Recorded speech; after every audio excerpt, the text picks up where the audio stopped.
rise of Africa, the continent, the diaspora, and BRICS explores the relationships that are affecting the global economy right now.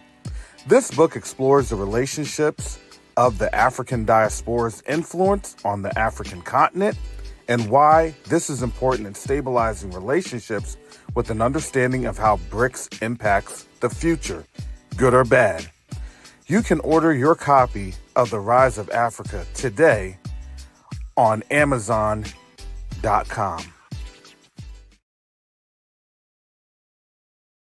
Neo-diplomacy is the new currency. Neo-diplomacy is the new currency. The reason that I can say that is you have a couple of different factors occurring right now as we speak on the world stage. The dollar is being disrupted. Nations are no longer wanting to engage with the United States.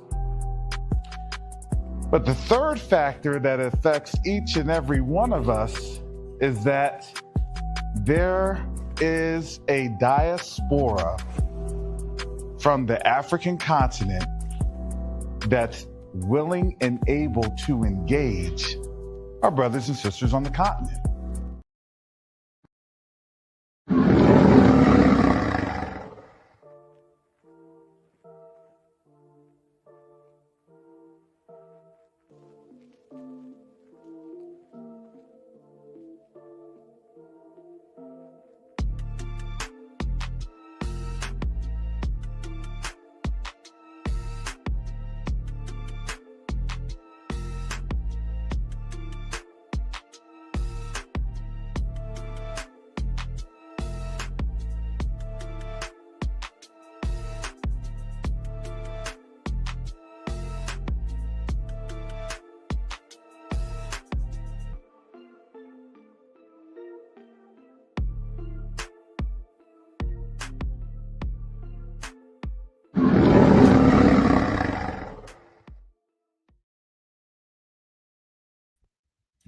Well, shalom, salama, siyemi, shalom.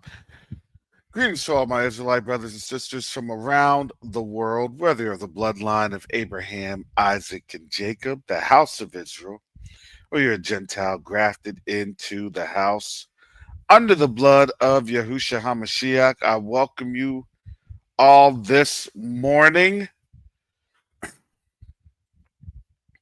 Supposedly today is, a gobble day, turkey day.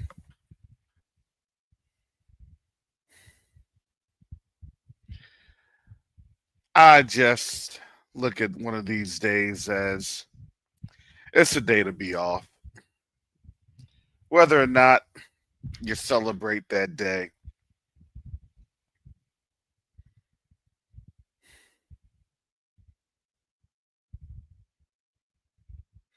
Personally speaking, I don't.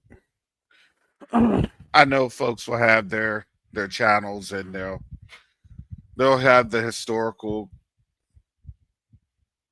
nature significance.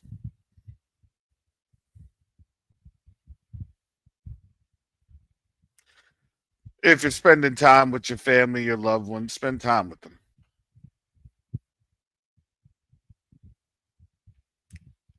I think, though, for most families, especially now, look,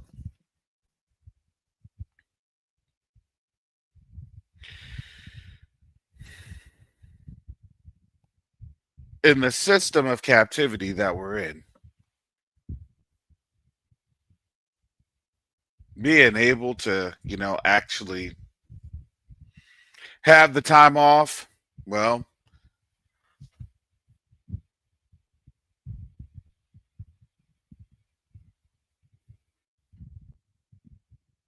take that time off.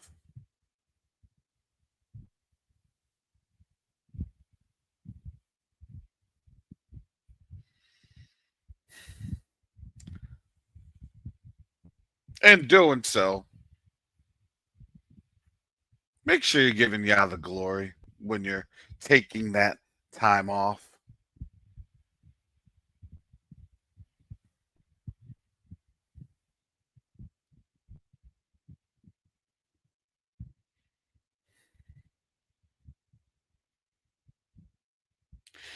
I do try my best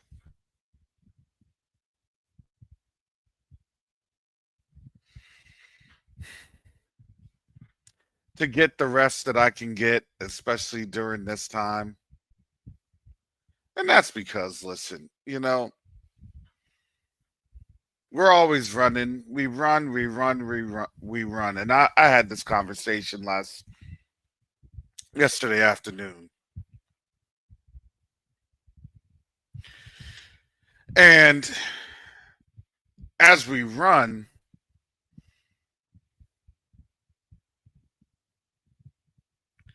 we get tired.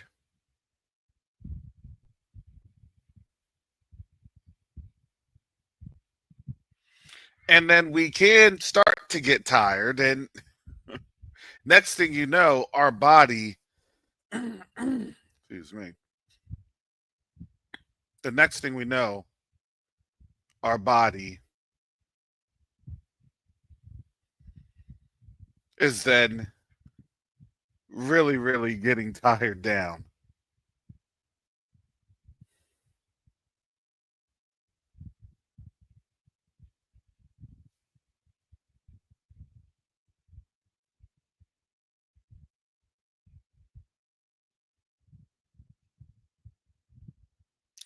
And as we then tire down, we always say, well, what could we have done? What could we do? How do we do?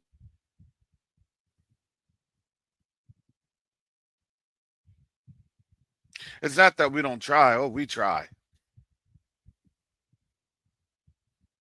And then as we continue to try, we honestly, we continue to hurt ourselves more and more. And that's kind of the reality of the situation.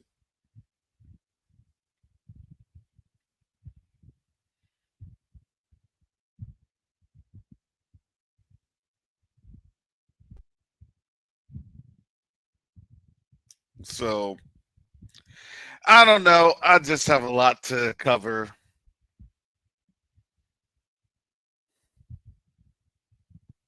over these next couple of hours.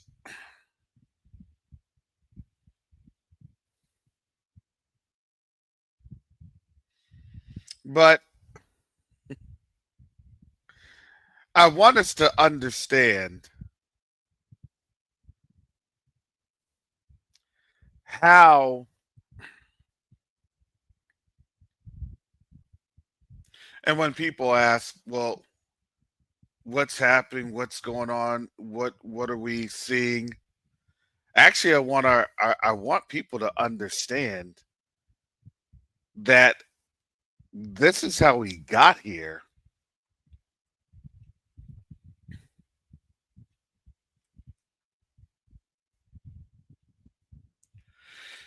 And as we have gotten here, as we have arrived,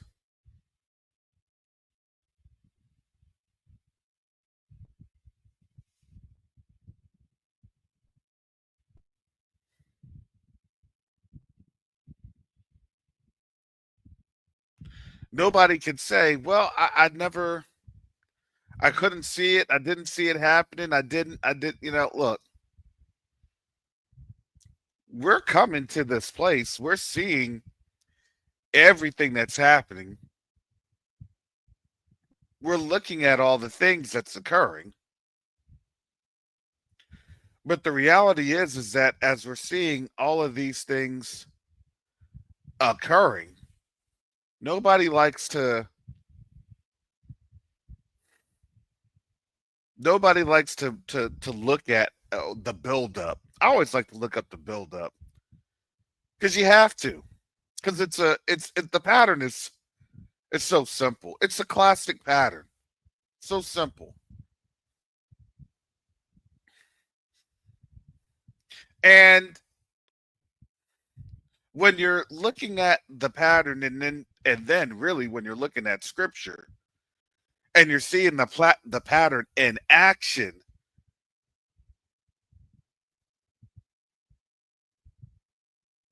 it becomes a lot more. I don't know. It's like a Cliff's Notes. Read along with the guide, right? Color in the guide. Check off. Oh yeah, that happened. Oh yeah, that happened.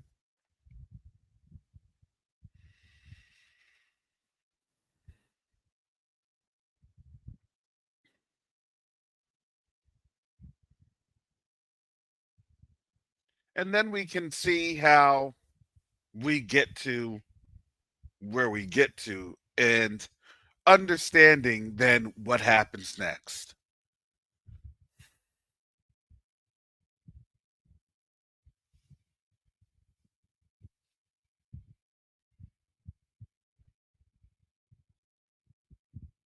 Now, over this course of the year, we have seen some tremendous things. Some things that if you had asked this time last year, what would we be seeing? I would say, well, I think we would have this, I think we would have that. And you know the crazy thing is the year's not over with. This is just, we're about the 27th, less than 35 days or so. I mean, technically speaking, yeah, we're less than 5 weeks. 5 weeks from the date.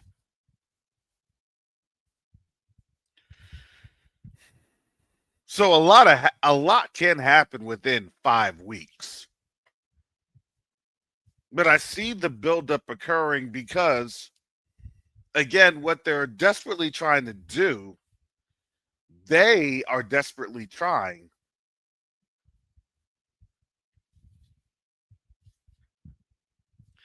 to, number one, go to war and save the holidays, i.e., Christmas.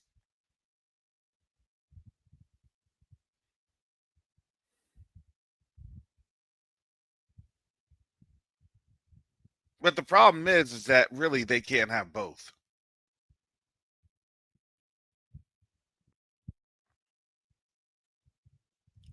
But they are trying with all of their might to have both.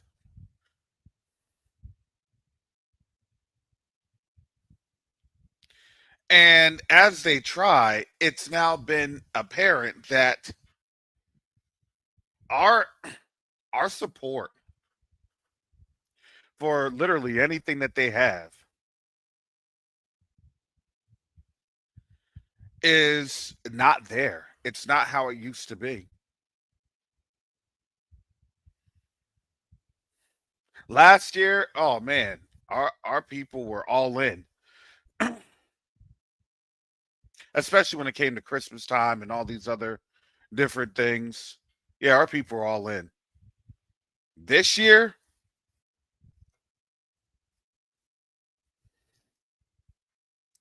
when you have to roll out the Black Santa, that's the warning. But I'd like to preface this because I come back into my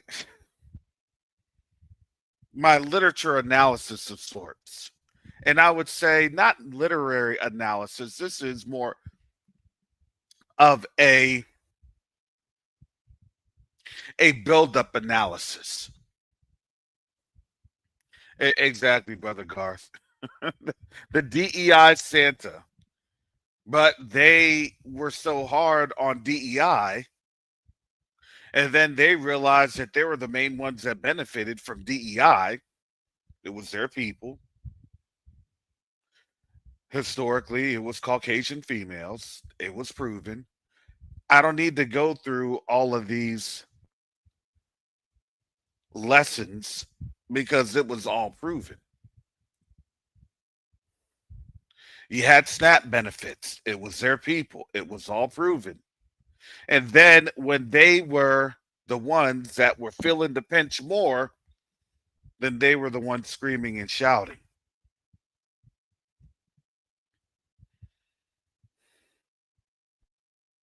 Their businesses are literally collapsing. How many farms have filed bankruptcy?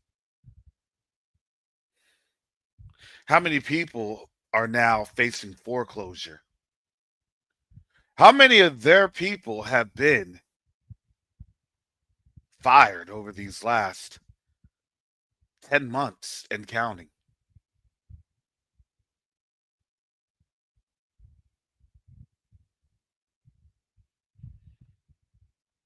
I'm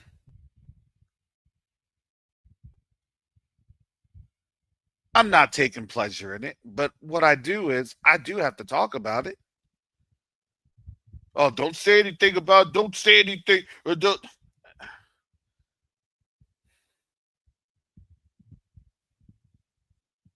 How many times have we heard that? Don't say anything. Shh, shh, shh.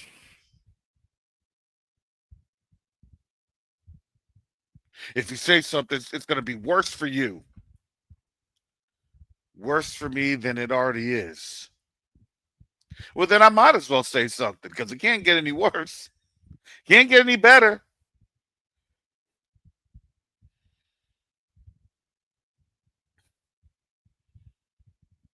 And you know, the reality is that everything that they were trying to do to target us. Let's just be realistic.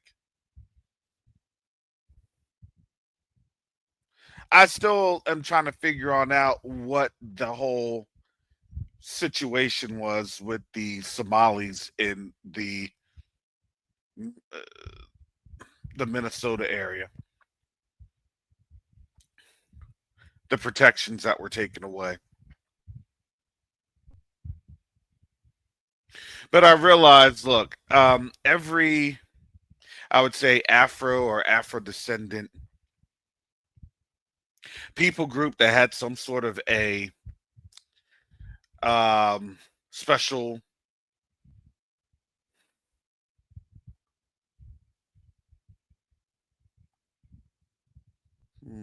designation or immigration designation. Yeah, we already knew Trump's coming for all that. Well, I was here as a special designation because I escaped the war zone. I escaped this. I escaped that.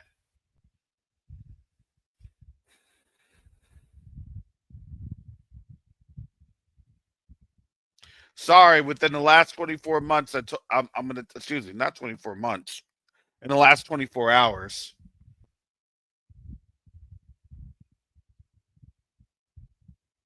that designation thing, well, guess what? That deal had been sealed with the Afghani man purportedly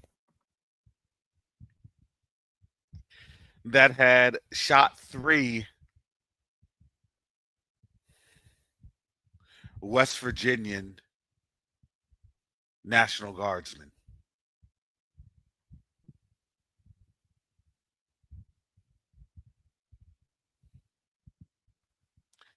And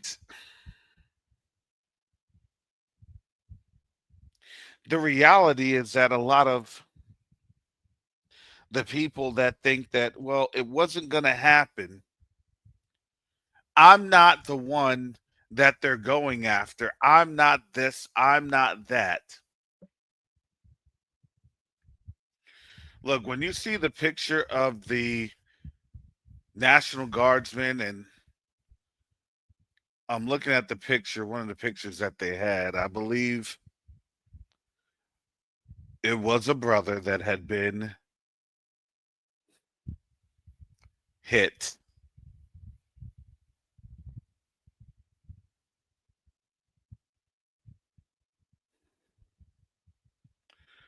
And he's on the ground as the paramedics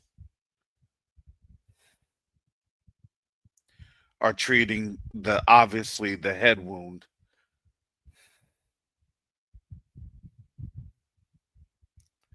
I guess it had been so bad that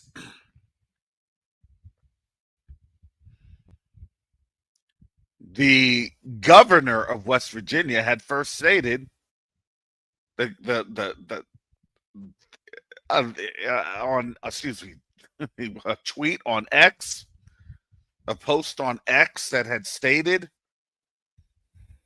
"We're sorry to hear about the loss of our service member that had died." I mean, they thought that they died first. So the reality to me is you have dysfunctional command and control because you will not have any type of KIAs that would go up to the governor through the TAC, which is their national cooperation post, their tag,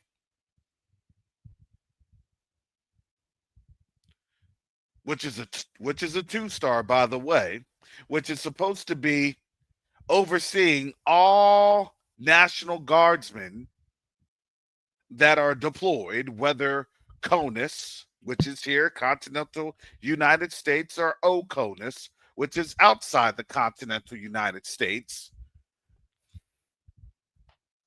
without at least a couple of colonels, lieutenant colonels, majors, captains, some lieutenants, some sergeant majors, some master sergeants, staff sergeants, you name it, that is there at the hospital, that has an admin that's constantly looking, that is coordinating with medical. That to me, man, that's a failure. To put that on out there like that, do you know what it does? It damages the psyche. And the reality is, I believe they did that on purpose.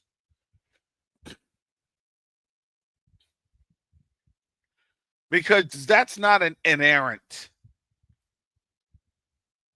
screw up. It was to promote the psychological response of someone dying in the line of duty to protect the the nation due to this heightened sense of civil and political unrest. And now,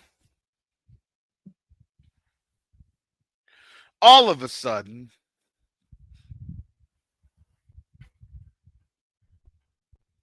you're now having 500 more troops deployed to the National Guard. Surprise, surprise. We're not going to call it national law, but we're going to call, or excuse me, martial law, but we're going to call it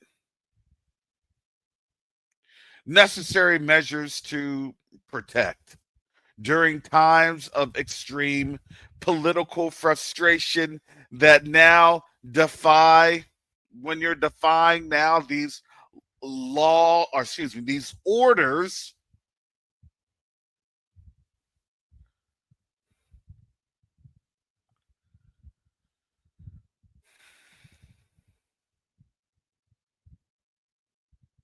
Now 6 Democratic congressmen, one of them an astronaut, one of them whose wife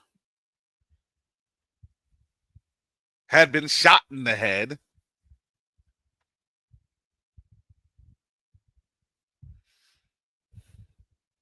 doing her duties as a United States Congresswoman, meeting with her constituents.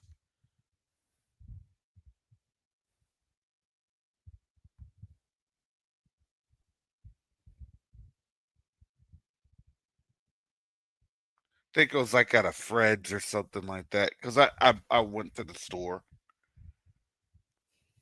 Because I was there, I think like a couple months after that shooting had happened. It's your regular, typical suburban area. Actually, really nice area in Tucson.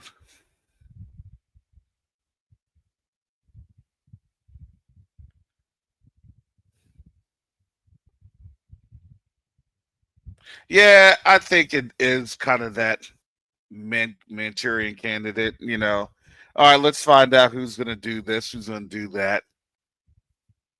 My question is, who got the bag over in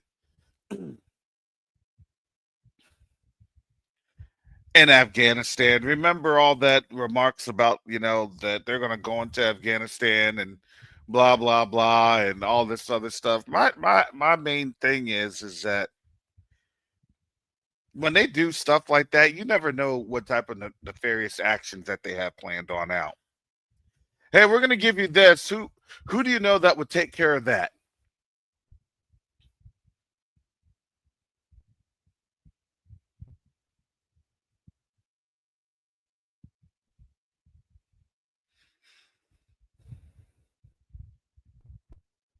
I know somebody that knows somebody.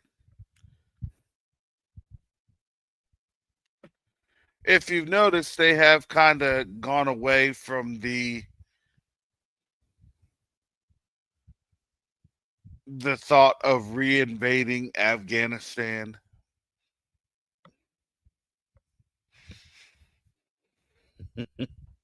Hey, we're about to reinvade Afghanistan. Let's sit down and let's figure this on out.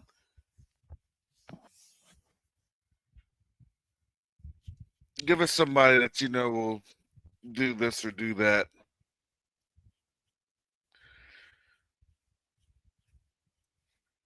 That those thoughts always come across my mind.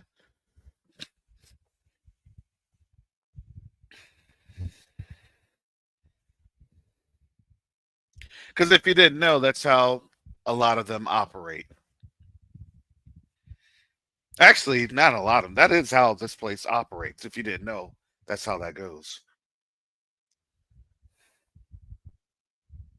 You heard nothing about Afghanistan for like literally the last couple of how many months? How many years?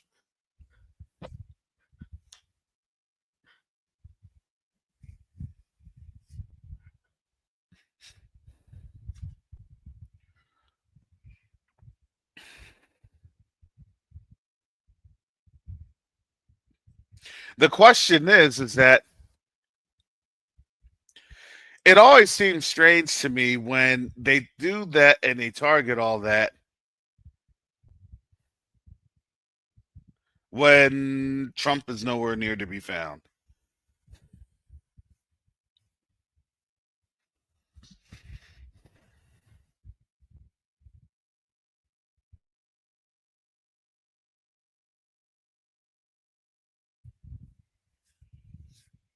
I mean, like, this is what, second or third one, something like that.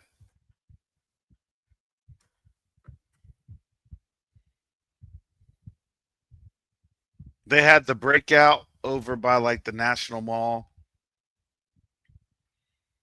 Those teenagers, running amok.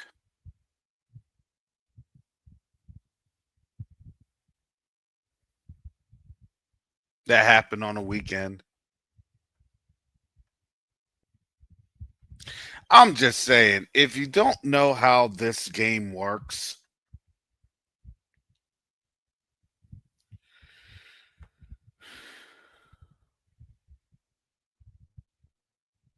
yeah, Safeway. No, you're right.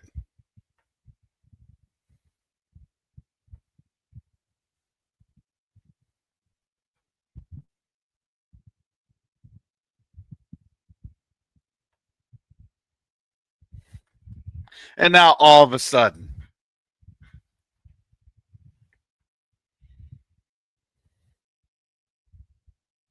and it's a great setup because it's, oh, do you see that?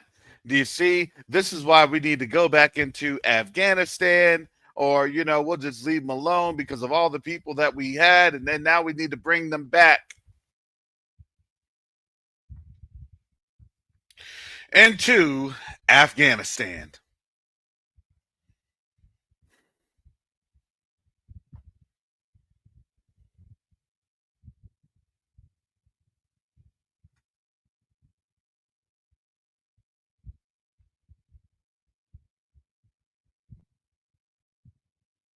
And it's actually real simple to bring them back.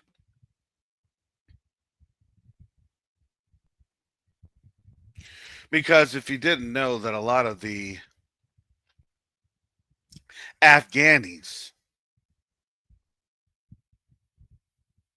and this doesn't just go for Afghanis, this goes for all of those refugees that they bring on over. Excuse me. Refugees, political asylees. Yeah, they'll say, oh, well, they don't get that much money. They don't get this. They don't get, yeah, right.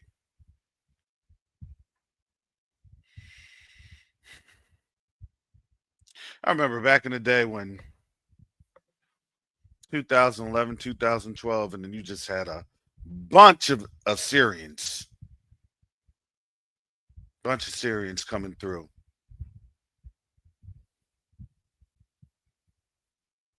And I never forget it, man. Because I was disappointed. But then I had to think about it. I was like, oh.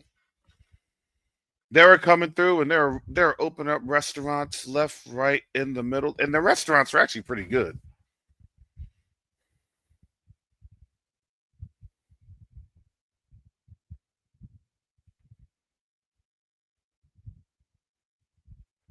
There was a restaurant that opened right around the corner from my house back in the day, and it was called Zoytun, the olive. And they had the little Kafka, little beef thing, and shish kebab thing. And it was really good. It was very good. That thing was only open for about 6 months and then they shut it down. And you know the crazy thing is, it should not have shut down. They were doing great business. Great business. Because their food was good. And then I come to find out why they were doing that. Because what they would do, they would actually go through the SBA. The SBA would give them loans to open up and do business. They take the loans and then they would basically default.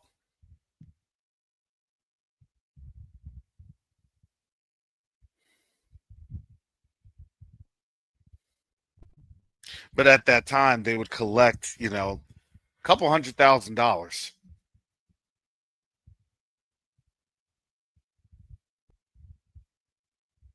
I looked at that and I'm like, oh my goodness. So as they're coming on out, they're doing the same strategy and then they're pulling their money together, they're collecting their money, and then they'd be able to pull together, millions of dollars.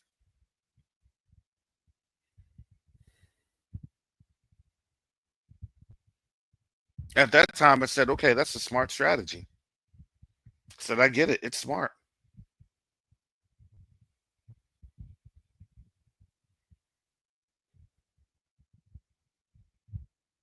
I can't blame them. I'm not going to hate on them because why? Because if you're afforded that opportunity, then guess what? Are you not going to take advantage of it?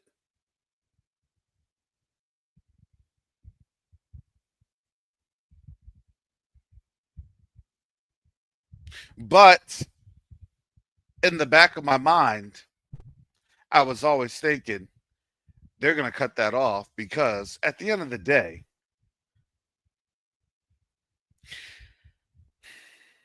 the reality is if you are not of that clear skin, that palm colored complexion,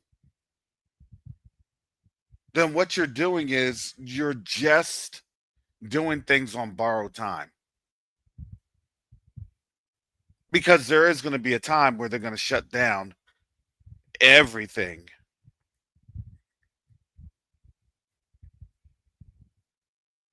that they'll then shut down. You already know how that is. But at the same time, I did have a Habakkuk chapter 2 in my mind.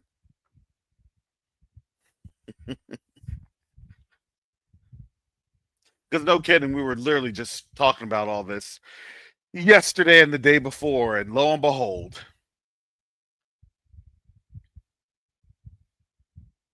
See, the crazy thing is that we know the Cliff's Notes because the Most High has already given us the Cliff's Notes.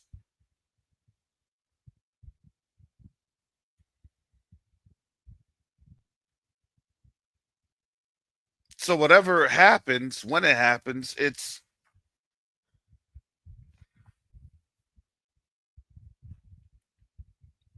not that we didn't know. Oh, well, that should never have happened. Never saw that coming.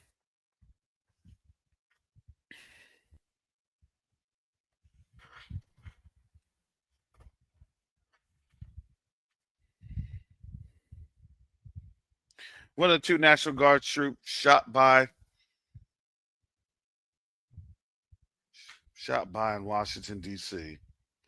Wednesday has been named as Andrew Wolf of West Virginia, with his former high school reporting on Facebook that he is undergoing surgery and remains in critical condition. The two guardsmen were critically wounded in a shooting outside of a metro station in downtown Washington, close to the White House, on the eve of Thanksgiving, in what officials described as a targeted ambush. Overnight, President Donald Trump condemned the attack as an act of terror and a crime against humanity in a televised address from Mar-a-Lago. The suspect has been identified as 29-year-old Afghan national Ramanullah Lakhanwal, who entered the country in September 2021 and was granted asylum by the Trump administration in April. According to CNN, Trump has nevertheless blamed his predecessor, Joe Biden, for allowing Lakhanwal entry under Operation Allies Welcome, following the American military's withdrawal from his homeland. U.S. Citizenship and Immigration Services has announced that it will stop processing all immigration requests from Afghans indefinitely and effective immediately. Do you see? Things that make you go,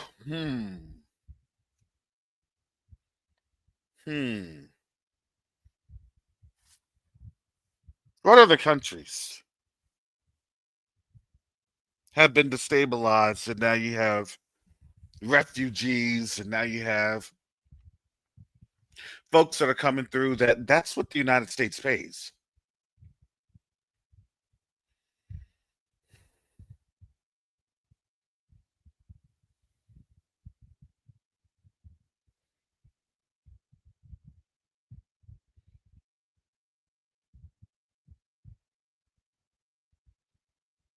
This is what the United States pays. You want to know why you have all this debt? Because that's the image. That's the floss. That's the Jive turkey flex that's causing this nation to go into ruins. They want to tell you about, oh, it's an economic collapse. Okay. But why? Because the banks are greedy. Okay. But why? They never like to tell you the actual.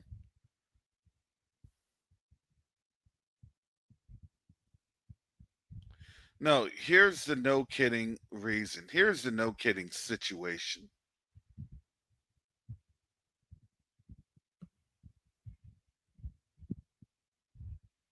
You have a situation in where you've gone into debt to keep up and maintain appearances of wealth. And now, as people are now pulling back and are no longer supporting that pipe dream,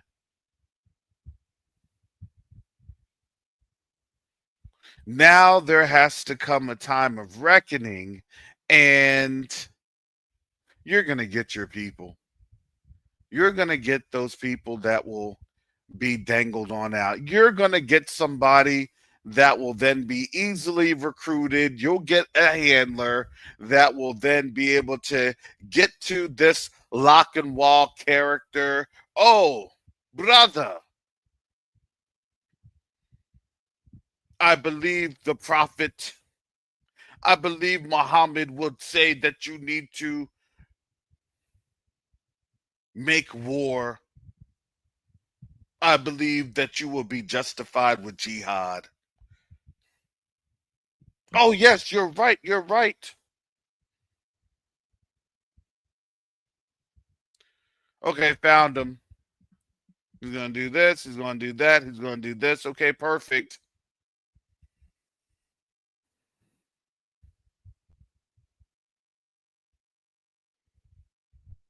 Then that handler is nowhere to be found.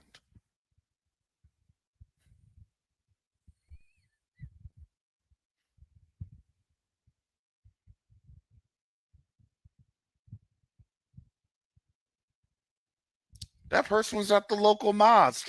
He told me this, and I believe that, and y'all don't understand. This COINTELPRO thing is real.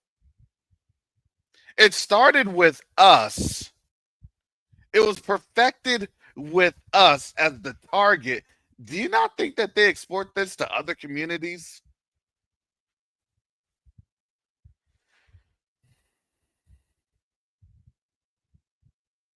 It's just that for them, they're now the easier marks because, to be quite honest, they just got here. They don't know how this game goes. They just got here.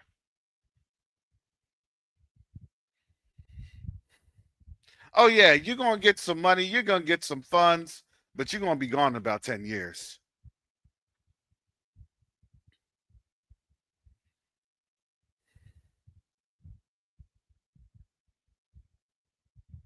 That's a back in chapter 2.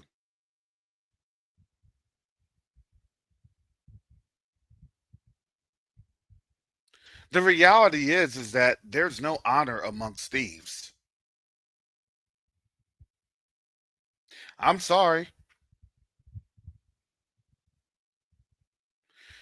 When people say, oh, my home was destabilized and I came here to live the American dream, you know what the American dream is, biblically speaking?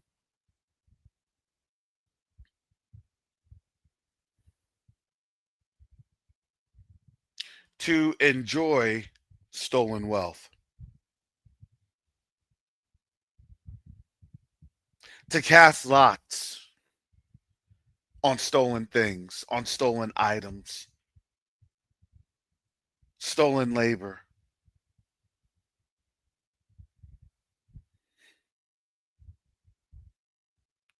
They thought that they were going to live carefree. The problem was, you're not going to live carefree on things stolen. You know what that means? You got blood on your hands now.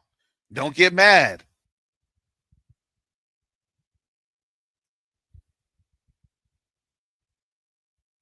This whole time in 2025 has literally been a recompense. And you know the funny thing is that you can tell that this is the Most High working and moving, because the whole thing that you saw Trump do was Trump just literally go through and just to stabilize like crazy.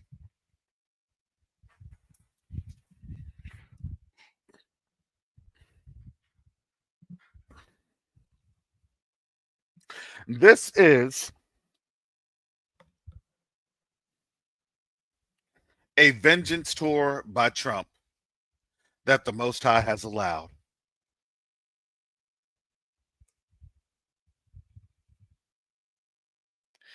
And people get frustrated when I say that. I'm like, look, the Most High allowed this.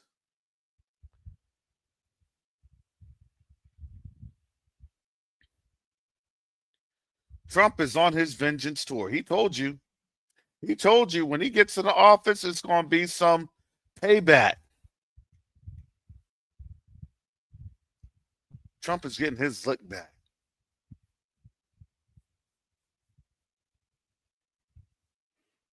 And people want to act like that was never going to happen. No, it's going to do this and it's going to do that. And now you have all these farmers.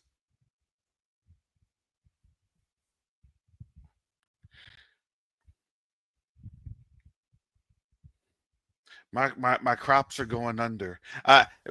So let's get that recap.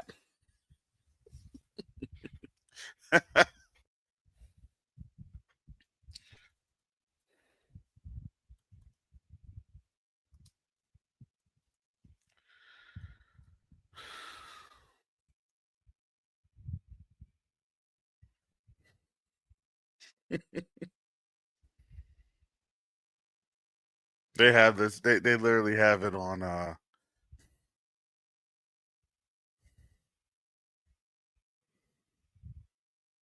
It was quarter 1.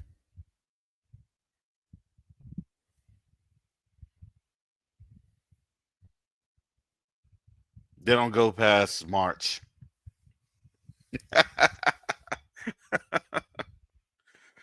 I wonder why they don't go past March.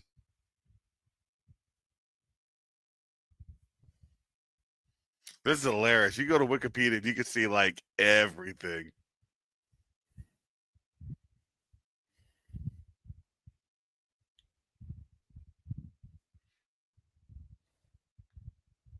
He went in on the warpath, firing folks. Look, the first 90 days, he was firing everybody. Bringing in that Eastern Mediterranean nation, doing all this, doing all that.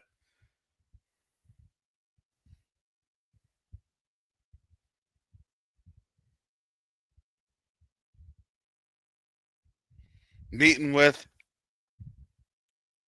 the El Salvadorian president in February, then deporting out people to El Salvador.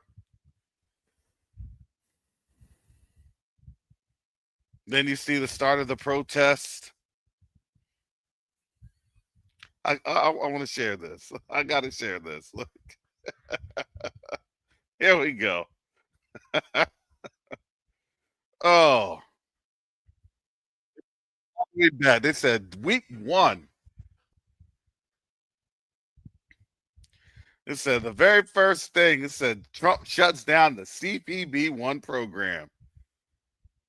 He started to lock things down.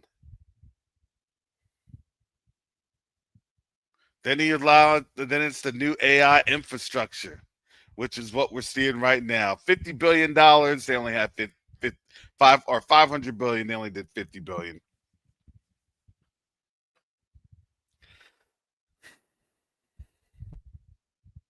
He started to revoke security details and security clearances and trying to declassify things that really didn't get declassified.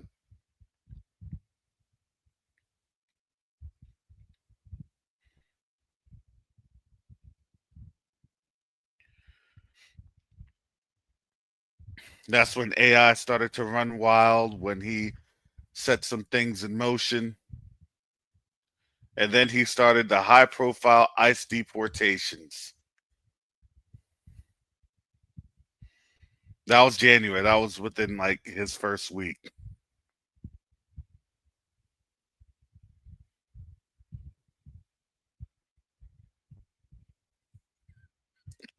This is pretty hilarious. I'm gonna drop this link here.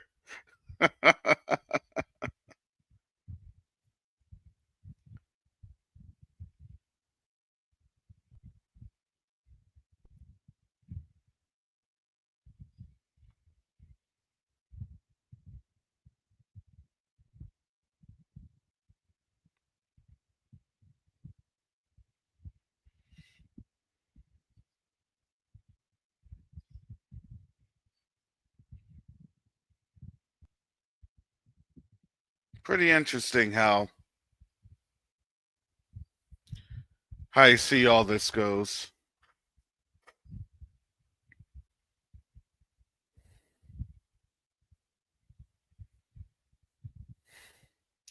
And it's funny because they only give you the first quarter, first 3 months.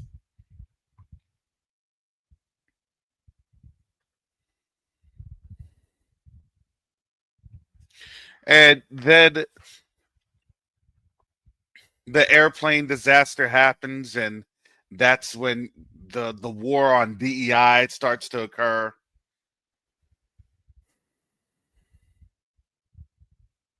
Then you start to hit the tariffs.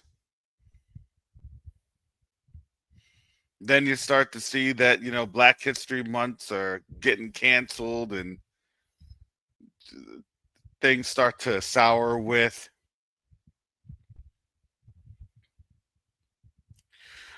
Canada. China starts to go after the U.S. regarding the tariffs.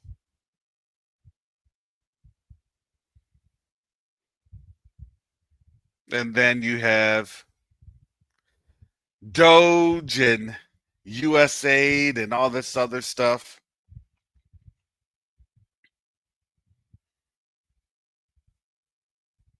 It's pretty interesting because if you actually do look at the timeline, it's almost you're now seeing the script of what they're building and how they build.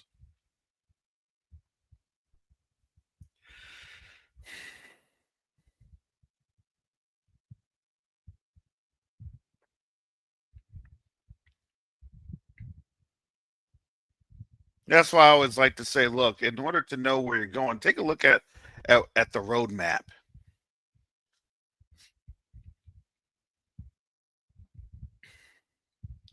Take a look at the roadmap.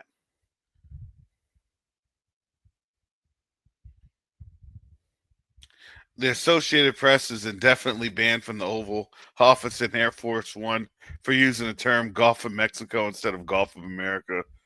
Oh my goodness.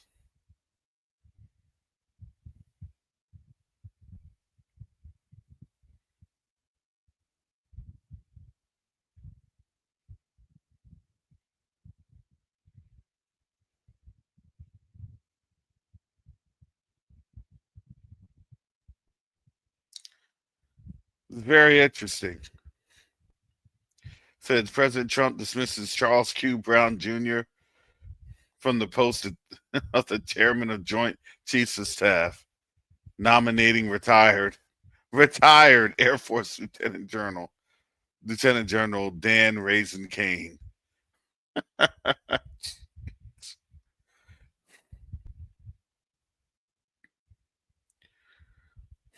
You can kind of see how things have just been sliding, and then you start to see all of these different things that started to show the slide.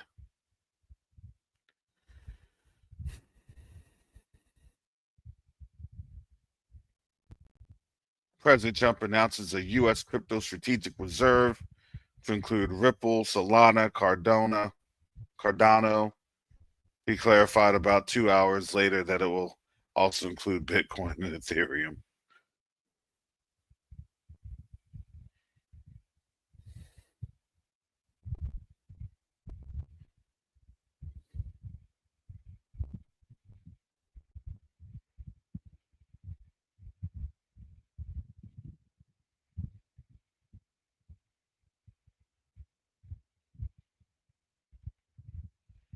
So, I don't know.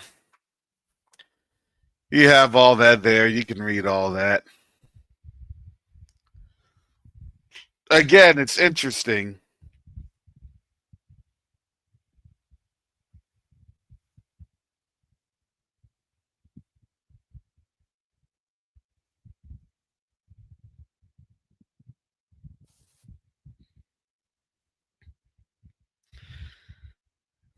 Here we go.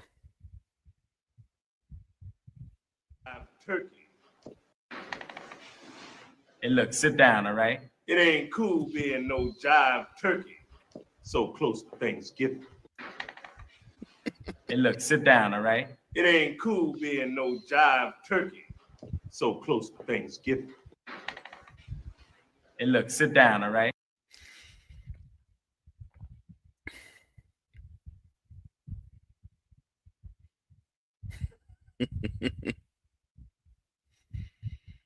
It's not cool being a jive turkey.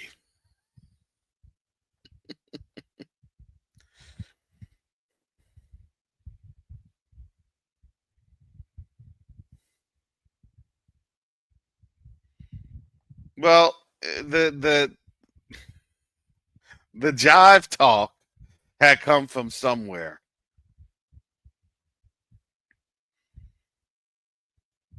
All we're doing is we're just talking about how things had been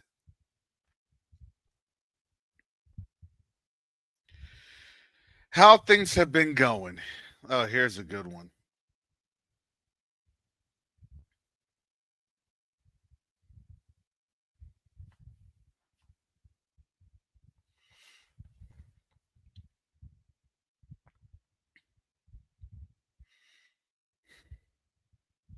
I'm going to put this one in here.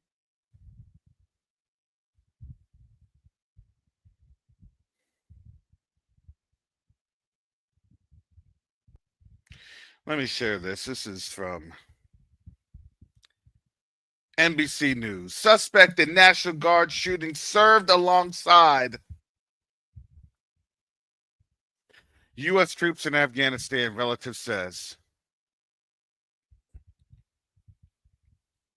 The suspect came to the U.S. in September 2021. A relative told NBC News he has been identified as Ramanullah Lockenwall, according to 4 senior law enforcement sources.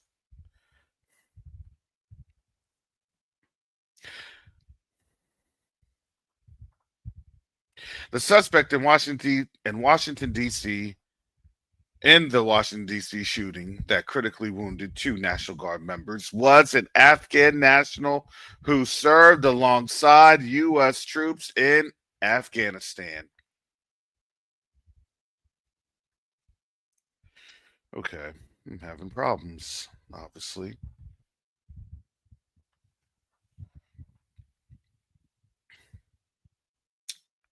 All right, so it's not letting me highlight.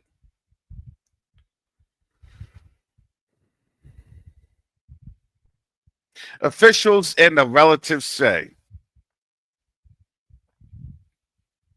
the suspect, identified as Ramanullah Lockenwall, 29, according to 4 senior law enforcement officials, law enforcement sources briefed on the investigation, opened fire at 2:15 p.m. Wednesday, a short distance from the White House, striking 2 National Guard members who were on patrol. The suspect was also shot in the incident and is hospitalized. Officials have said it was a targeted shooting. A relative of Lockenwall said he arrived in the United States in September 2021 after having served in the Afghan army for 10 years alongside U.S. Special Forces troops. Lockenwall was stationed at a base in Kandahar for part of the time he served in the army, the relative said.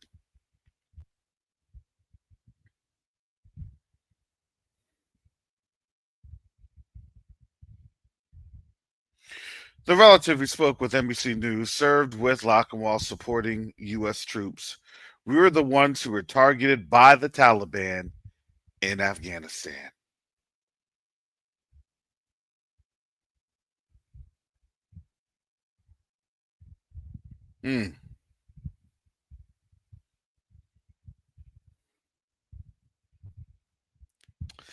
Well, I'm going to tell you this. I believe more than likely, my personal opinion, more than likely, you've already seen it kind of coming to fruition.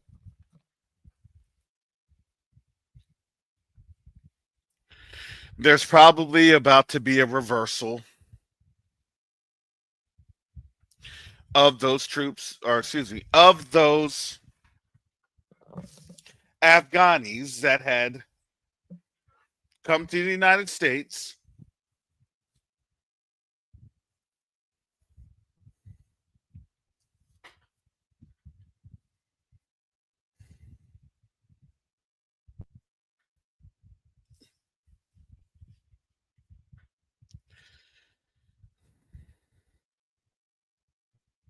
more than likely, they probably heard on the, everybody has a source or some sources.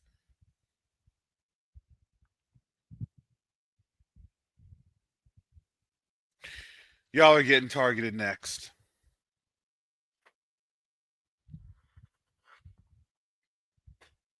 I wouldn't be surprised. Because that's what military folks do.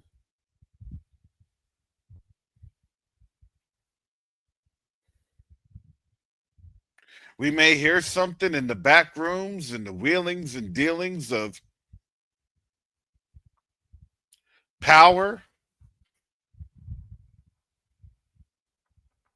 Hey, we're going to target these folks next. They came from Afghanistan. They were there. Yeah, I know they helped our troops on out, but we're broke, we're poor, and they need to go.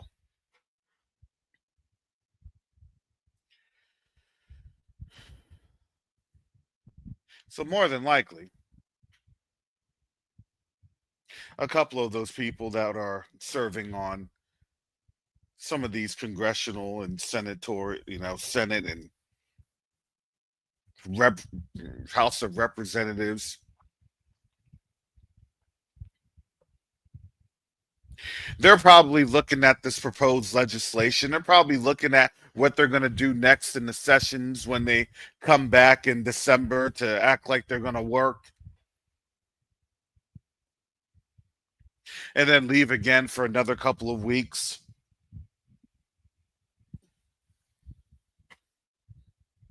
What they're doing is they're letting their people know, hey, you remember what's his face? Remember how he saved our unit from biting the dust? We wouldn't be here because of him.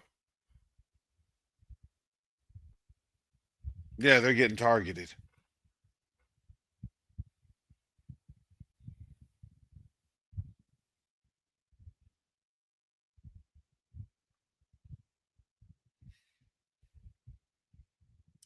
That comes downwind. You don't make decisions like that in a vacuum.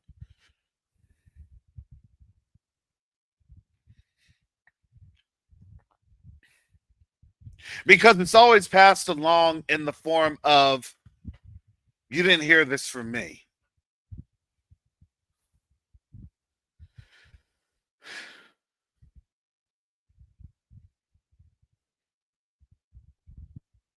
Word on the street has it.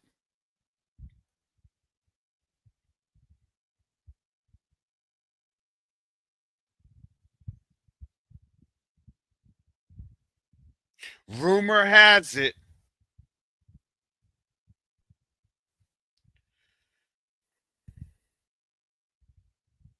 You may want to start looking at asylum in another country. I can't get asylum in another country. They don't like us. I didn't realize that when I came here. I didn't realize that the rest of the world really didn't like Americans like that. And because I came on over here, I got that stench too.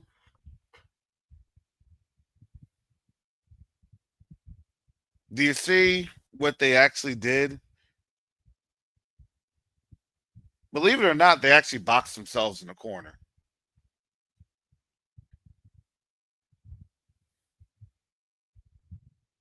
Because when they would go to another nation, they have to ask that, or they have to then describe, okay, what brought you to the United States, since obviously you hold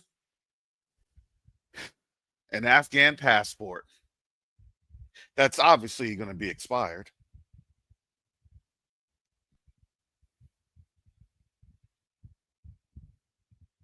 Why are you choosing to seek asylum over here? Because we're next on the chopping block for ICE deportations.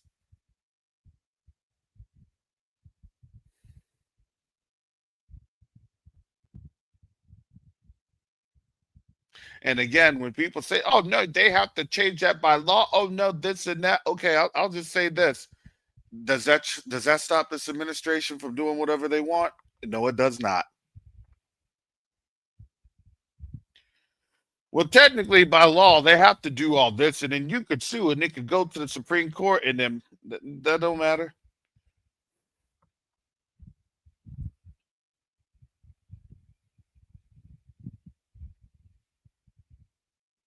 It's just now folks are finding that mess out the hard way.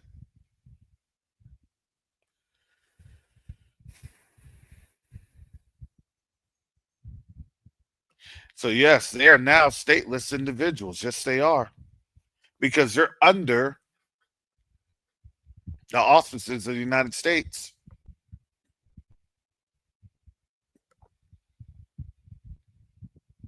And in order to not be a stateless individual, they actually have to return to the origin of birth, the origin of that birth certificate, of that paperwork.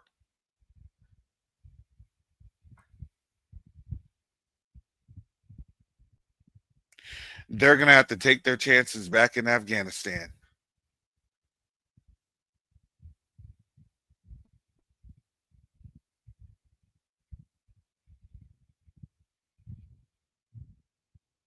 So, in my calculation, this is just my a little bit of an assessment here.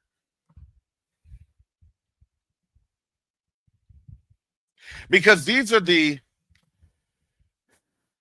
unforeseen consequences of when a nation becomes broke.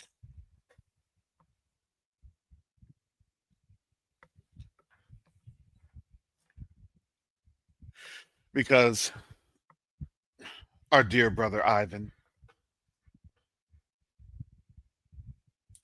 you ask, why does this feel like deja vu? Same cast, different script. Because it is.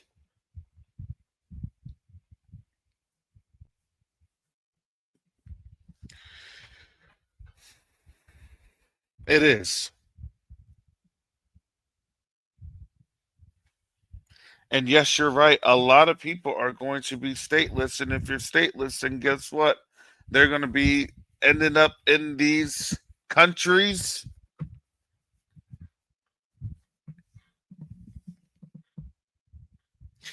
that will then be exported free labor.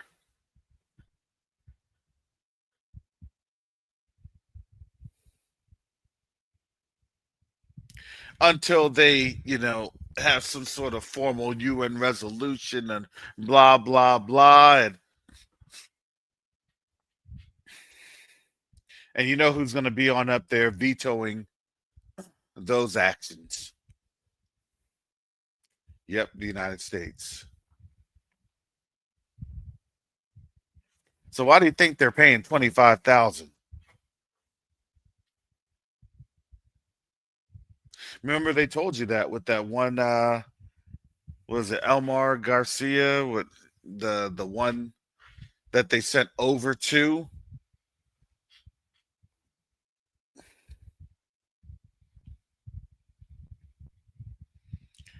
El Salvador? Kilmar, that's who it was, Kilmar.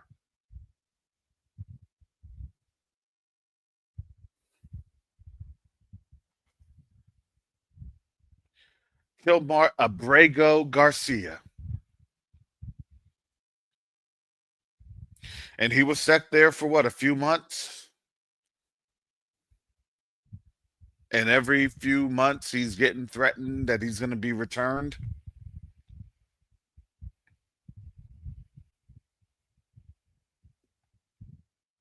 How many people have been unloaded in literally what, Sudan, in the midst of a civil war? And you have images from space of literal killing fields. Can't make this up.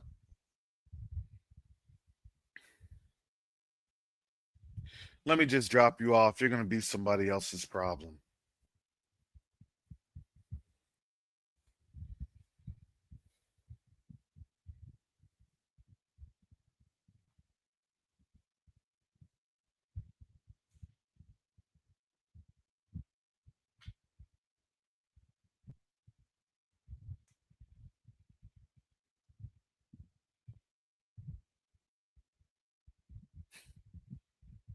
I wish this was made up. Unfortunately, this is all true.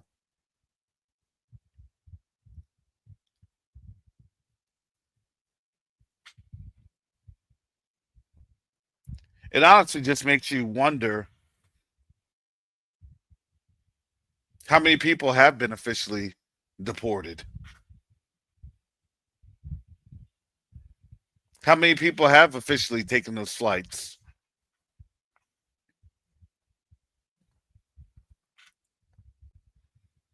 Those ice flights.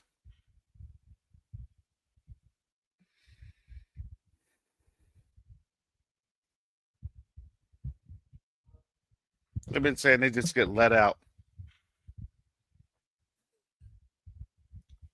I think those are the lucky ones.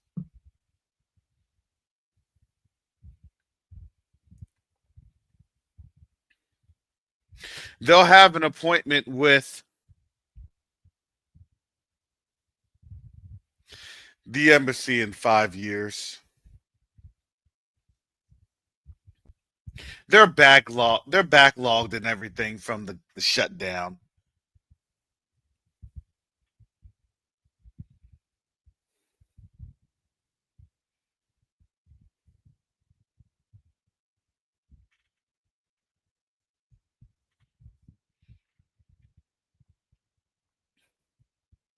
Oh yeah, they're Hebrews in Sudan.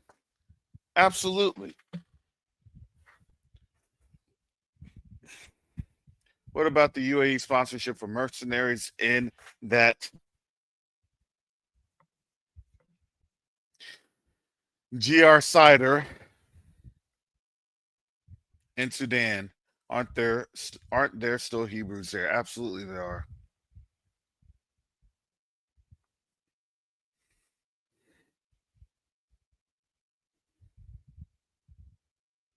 What's the problem is in Sudan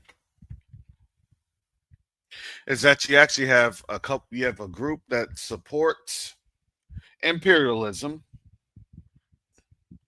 and a group that doesn't support imperialism. It literally is the imperialist against the non-imperialist. And the non-imperialists are more of the BRICS adjacent and BRICS backed. It is a proxy war that's going on there in Africa. Because what that would do is that creates more um, warm water ports for Russia. That's all this was. That was what this fight was about.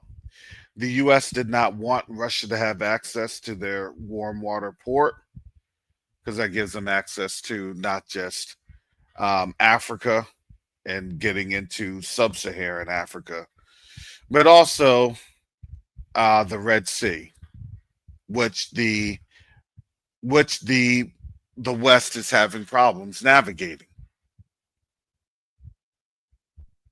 So if you have major players like China and Russia as the guarantors of the maritime navigation,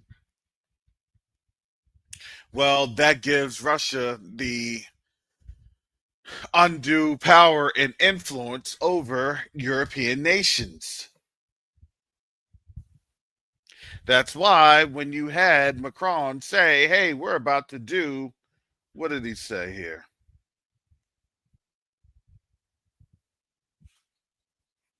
That they were going to do voluntary conscripts. They're like, heck no. There's no such thing as voluntary, because once it's voluntary and you don't get enough people, then it's going to turn involuntary.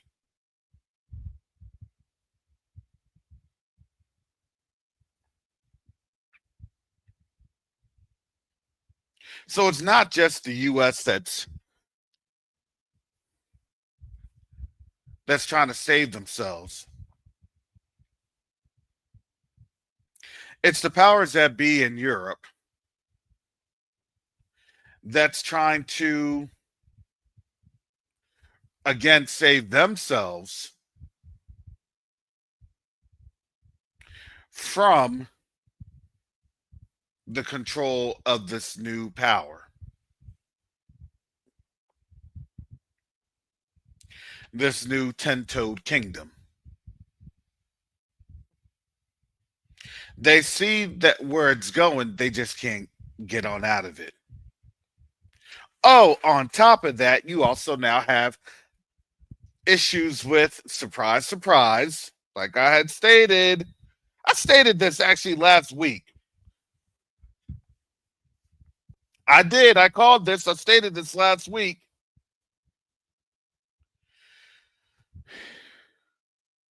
Because they weren't able to do their pull-up on Venezuela the way that they thought they were going to be able to do it. I said, watch, in the news cycle, they're going to turn their attention to Taiwan. Lo and behold, they turned their attention straight to Taiwan. You cannot make this up. Because that's the script. And when you see the script, it's like, okay, boring. All right, the next, they're not going to do this. And then next, now the peace thing is falling apart because nobody's accepted it because it was just a bunch of lies. Next, and then this, and then that next. And then the nation continues to slide into trillions of dollars worth of debt.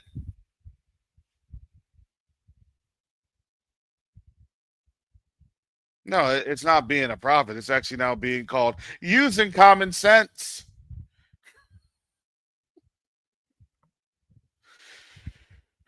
Oh, wow. This place is really sliding into decay. Yes, yes, it is.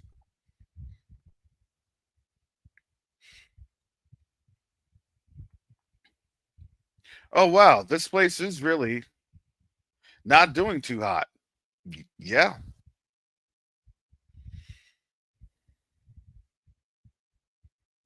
Because they're going to play the same old cycle. They're going to play the cycle. I'm going to tell you this, probably at least 10 times next year. And it's going to be a more slow unraveling and decay.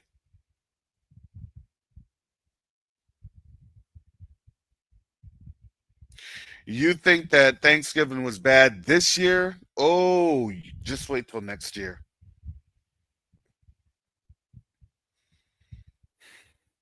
Next year, it's going to be soup kitchens were overwhelmed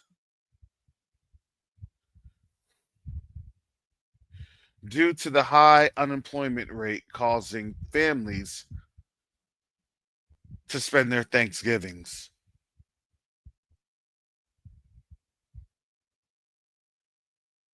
And then they'll have the caveat on the news by the news anchors and say, well, if you are able to and you still have a job in this over these past couple of months, you need to you should really count yourself as blessed. Moving to sports.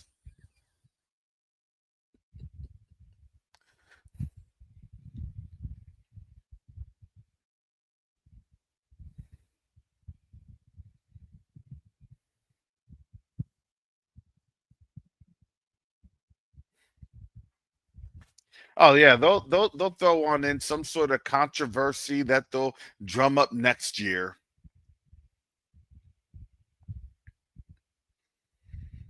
As the Cleveland Browns are now for this 2026-2027 season, as they're on top of the AFC North and they're undefeated. There's still problems with Coach Stefanik and Shador Sanders.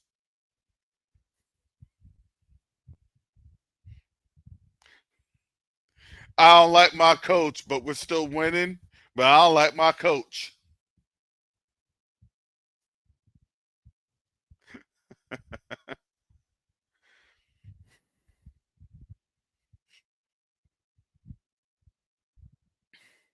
The crime rate in America has surged by 500% due to these unexpected layoffs by AI. Ever since AI unveiled the autonomous worker,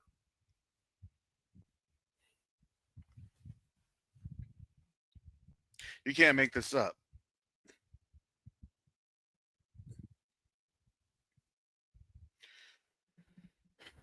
By next year, this time, you'll have a vote by New Hampshire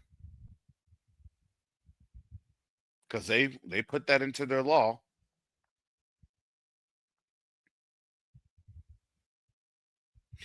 $40 trillion, they triggers their vote to cut ship and run.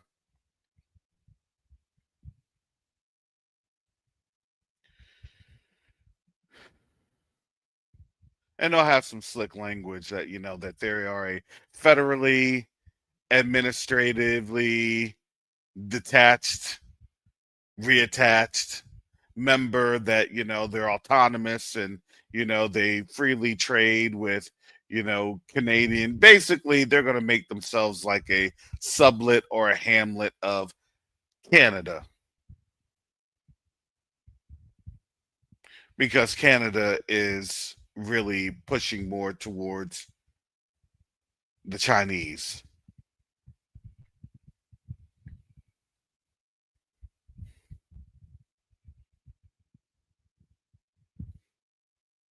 And then when that says, well, there's going to be more activations of the National Guard, and in this case, probably the Army Reserve.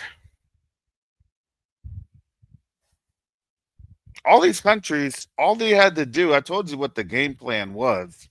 All they had to do was just literally withstand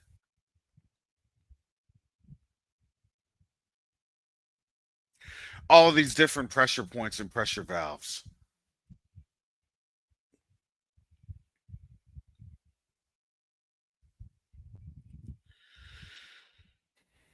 That messes with the nation's psyche. That messes with the people's psyche.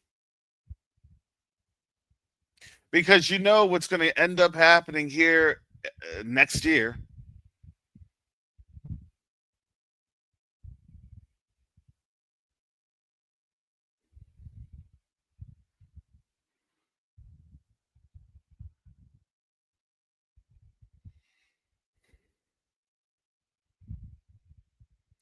These people are going to be losing more and more jobs.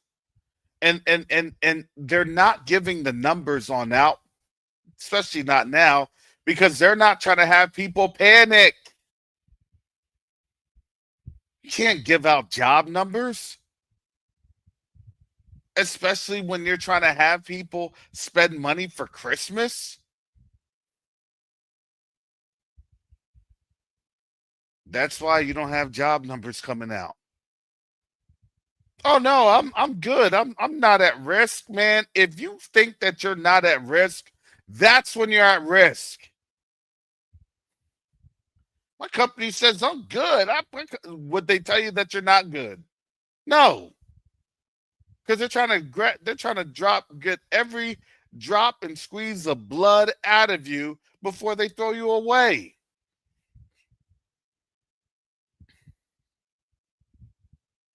You've been a long time employee of this company. We value you. You value all of our employees. We didn't meet our targets.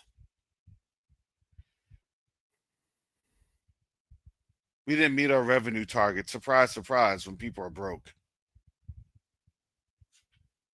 These companies are not going to meet their revenue targets.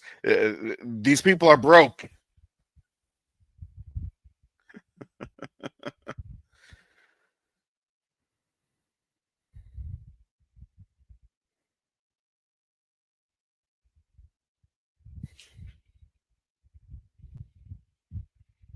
I'm dealing with folks over on the continent, and they're like, "Oh, well, you all should have money, right? You all have a lot of money, right?" I'm like, "No, we don't." I like listening to these channels. They're like, "Oh yeah, you follow the charts and you can get wealth and you can do this," and I'm like, "Yeah, you follow the charts, and guess what? Remember all the aristocracy that was saying all that before the French Revolution? I wonder how all that worked."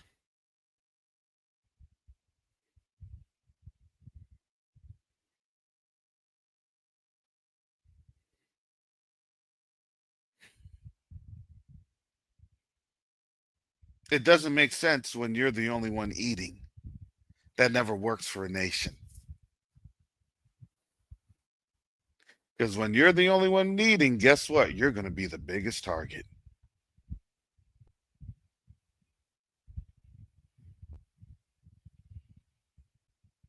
They're not getting that. They think, oh, well, we're the only one eating. Let's deploy our RoboCops. Because why? We don't have the tax base. We don't have the tax revenue. We can't field police officers.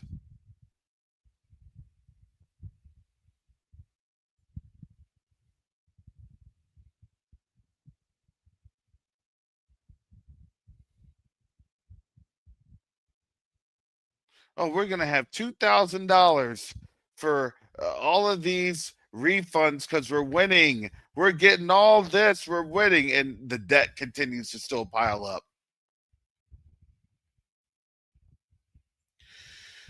Inflation is still piling up. Actually, we're not winning. We're actually losing a lot every single day. We're not losing, excuse me. I'm not losing. They're losing.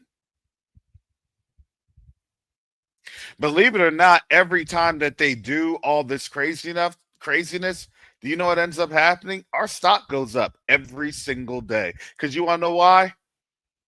Because the lies that they had against us, they realize that it's all unraveling.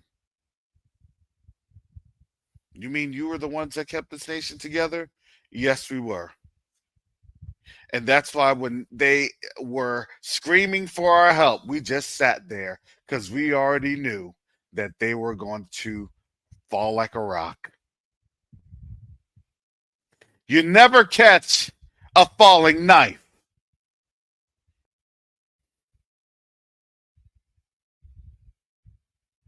See, if I catch you, you're a falling knife, and then guess what? You're going to do this, you're going to do that.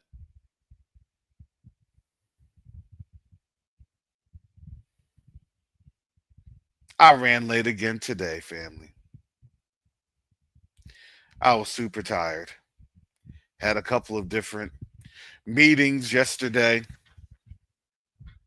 talking to some folks out in the continent,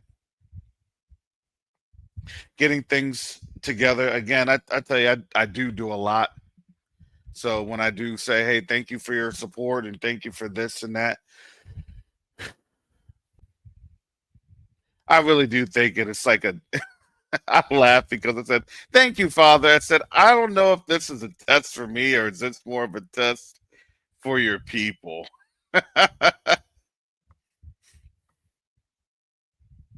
I laugh.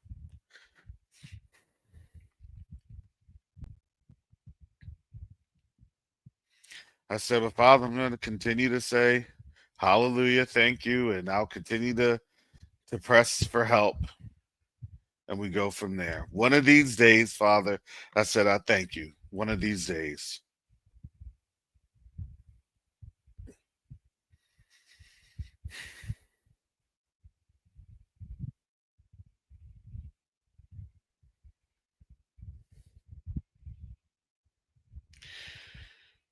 But I got up, it was about 4:30.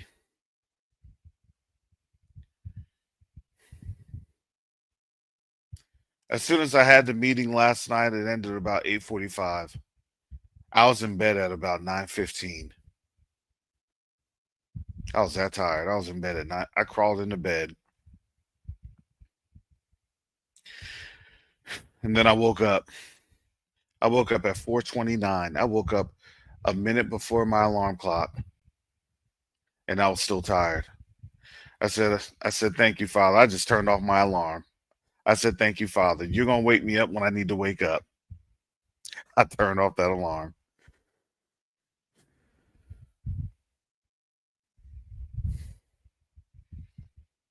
And then I went right back to sleep. Immediately, I went right back to sleep.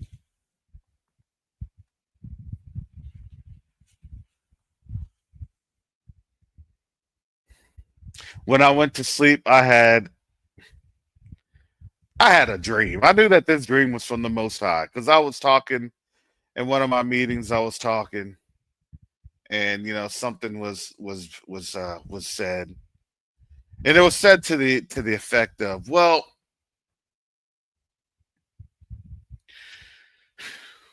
we can have them folks help us," to the effect of that, and that really had a vexation in my spirit. I'm like, no, the Most High is going to get everything taken care of. Just calm down. So I had to reorient that conversation. I said, no, look, we just have to be patient. The Most High is going to do and get everything taken care of.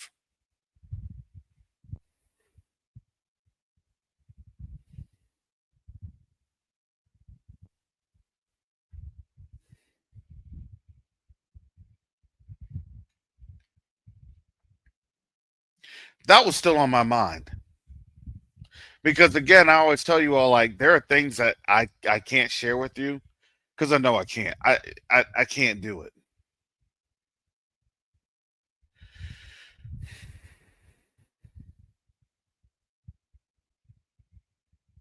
But I also knew how the Most High's moving.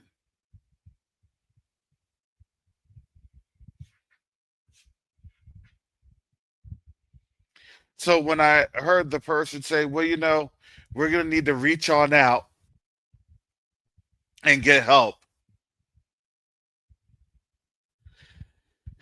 The funny thing is, I said, thank you, Father, that I've done this for a while. Thank you, Father, that I've done this for a while.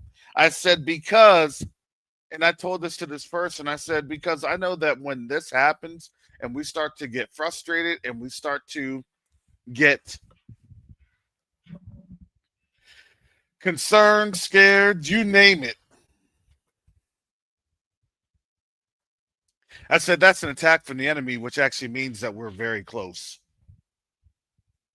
I said, so we're going to continue to be attacked because we're so close. And then as I was explaining and saying and, reiterating some things, it was like, okay, yeah, you're right, and this and that. Because people are, we're all flesh. We all get nervous.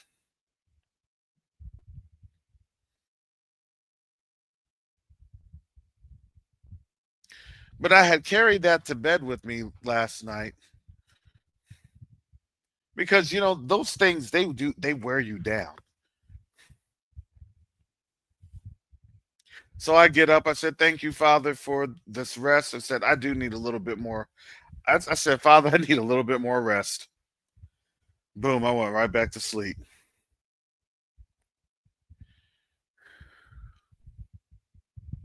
And then as I went back to sleep,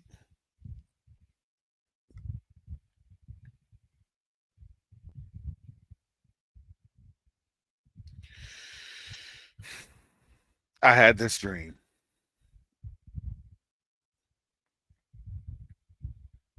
You know, when you have dreams and those dreams are literally the most high,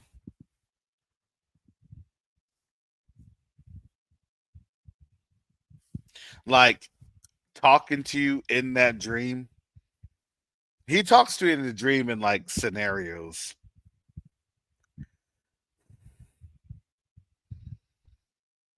I said, Father, I said, I don't know if I want to share share that dream. So I'll share it as best as I can.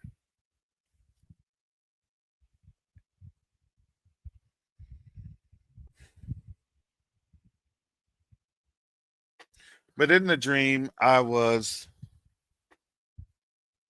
again working on what I normally work on.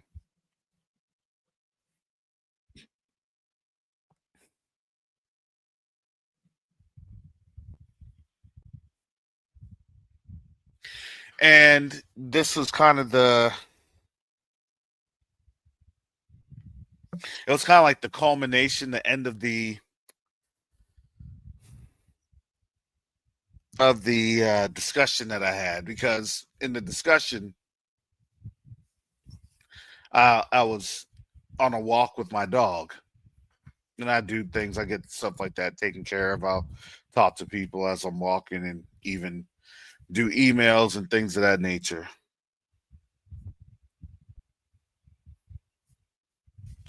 So in this dream, I'm finishing that up,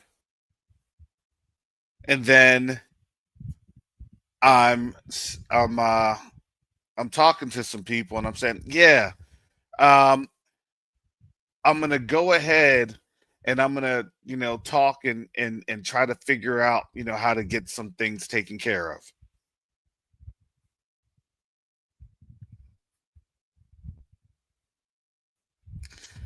And from there, I'm over in a black tie event. How no, I got there. I kid you not. I'm in a black tie event.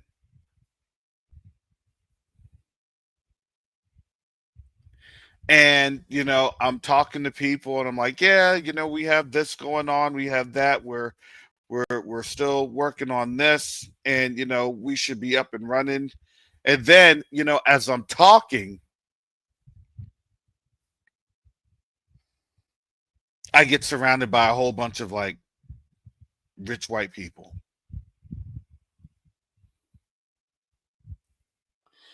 and I'm kind of getting a little nervous,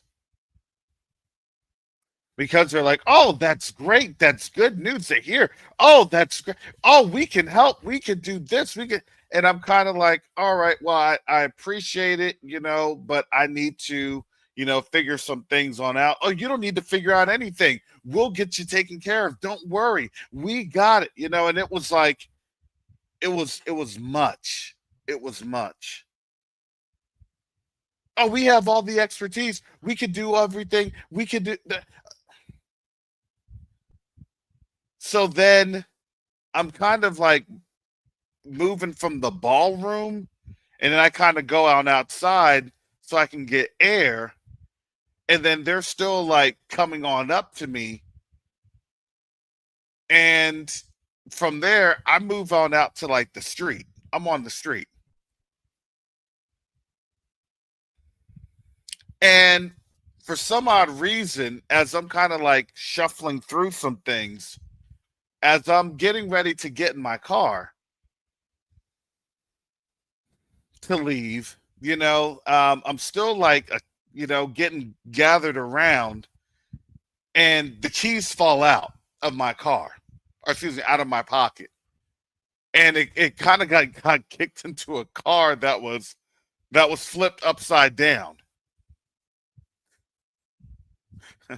Don't ask me. This is just a dream. Don't ask me. So I have to get on all fours to like get into the the window so I can, get into the car. Then in the car, there are these white folks. They're there in the dark. And then they just said, "Well, don't you just want to give us the project?" And then I looked at them. I said, "No, I'm not going to give you the project." And then this time, like they were very, very, everywhere else it was kind of like cunning and everything else, and I was resisting the cunning. But then as I'm there, on the ground, on my knees, like getting into there, they said, "Well, you just need to give us the project, because if you don't, then we'll just call you a murderer."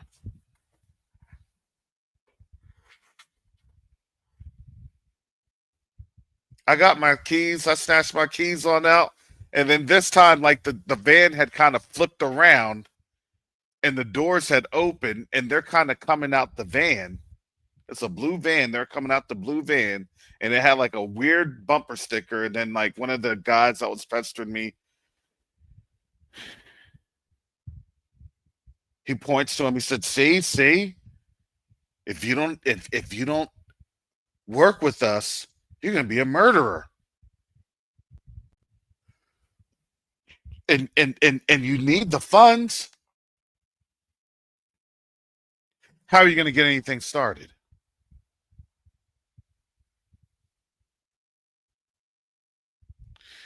And it was funny because even when I was just in my dead sleep,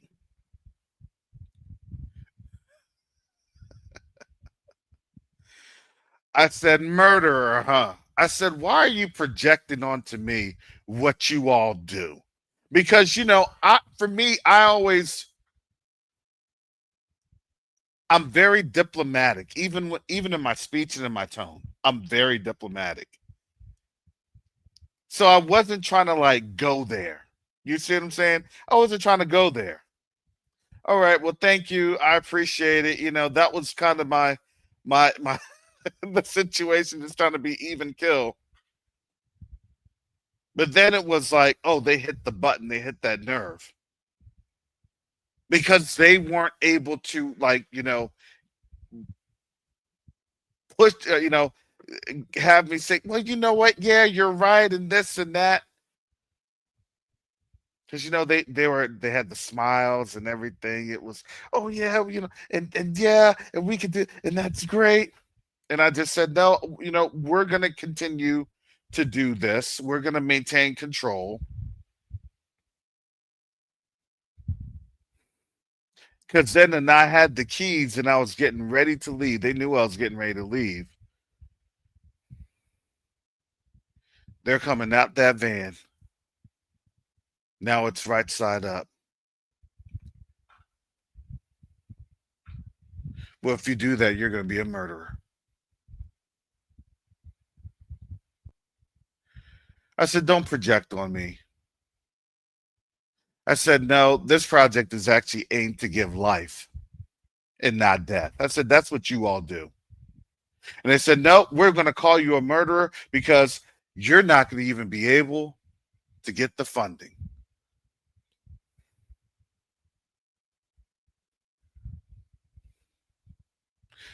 I just said that, Tyrus. Oh my goodness. I just said that.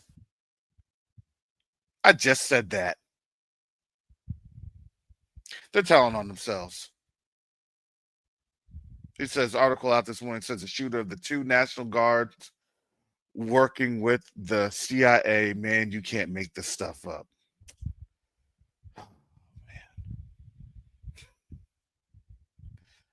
Thank you. What? Look at that. Look how this thing goes. That's the Most High right there. I'm telling you. I kid you not. But when I was saying that and I was speaking in that dream to these folks, it was clear they had money. There was, Oh yeah, you can do this, you can get this started. They're like, you can get it started today, but let us control the project.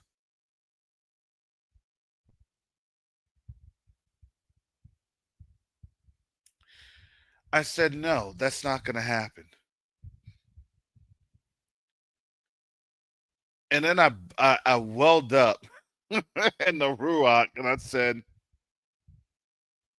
the Most High has given this project into the hands of his people, into the hands of Yasharel. And we're going to get this project done without your help.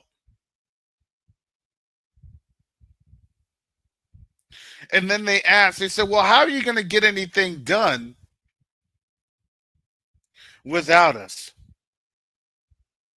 How are you going to do the work without you or without us? And I said, don't worry about it. I said, the Most High will provide a way. And I said, I don't even care if it takes these two hands to dig into the ground. I'll still get it taken care of. Because that's how the Most High is going to work.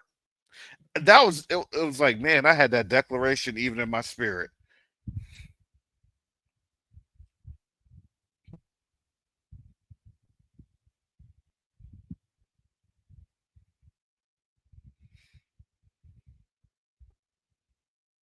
And then I woke up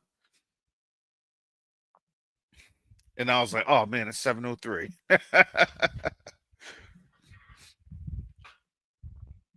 7:03, nice and foggy.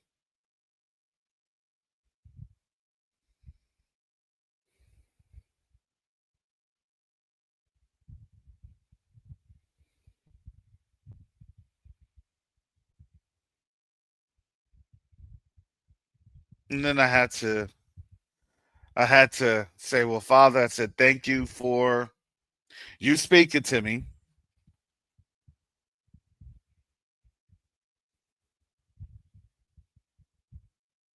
Because then people ask, well, how come you just can't do it like this? And how come you just can't do it like that? And how come? And how come? Because everything that I do, it's a process. It's a process of obedience. See, if you didn't know how this world works and you'd see how these folks have been able to just sell out like this, our own people, they sell out real quick. And then people ask, how did they sell out? So simple. How would they do that so simple? Because they don't trust the Most High.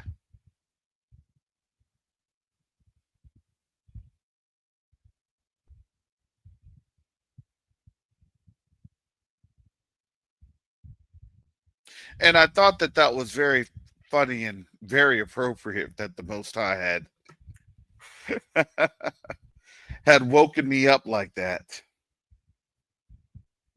Susie not woken me up, but had me fall asleep.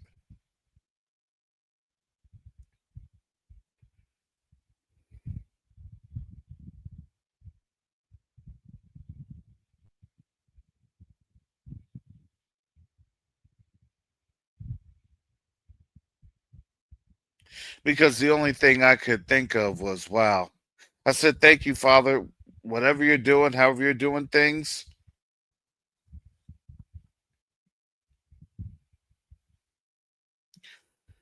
you're moving in an awesome way.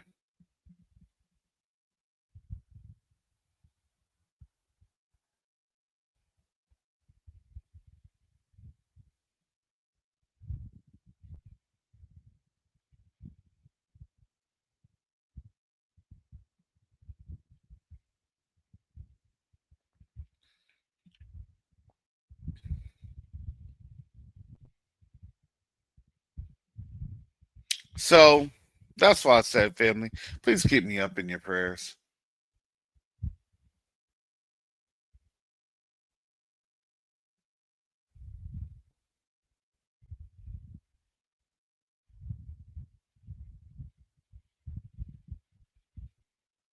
I'm going to take this day to rest.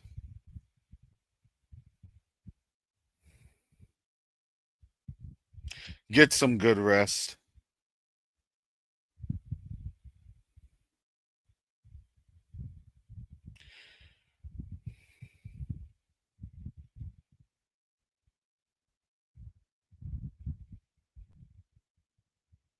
If you're there, if you have family, hang out with your family.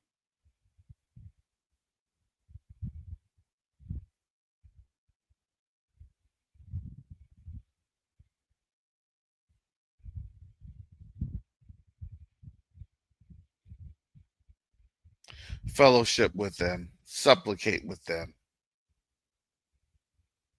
because you never know what type of questions they may have, especially after being exposed to what they've been exposed to this year.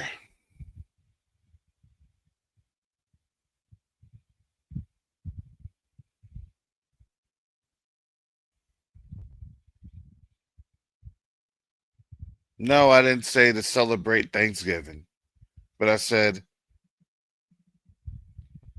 to hang out with your family.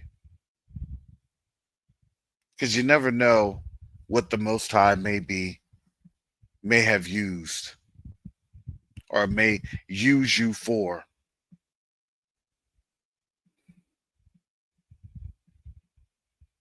To help your family understand these times.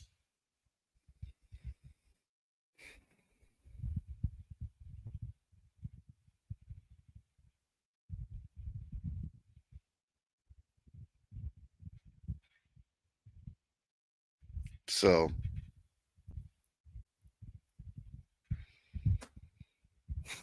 again, thank you all for, again, your prayers.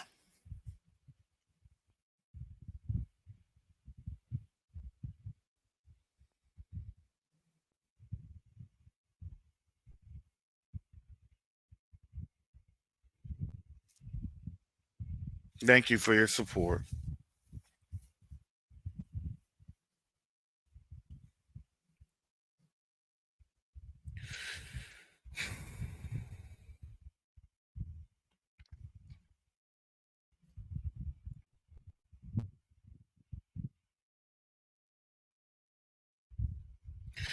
So, in this time, in this season,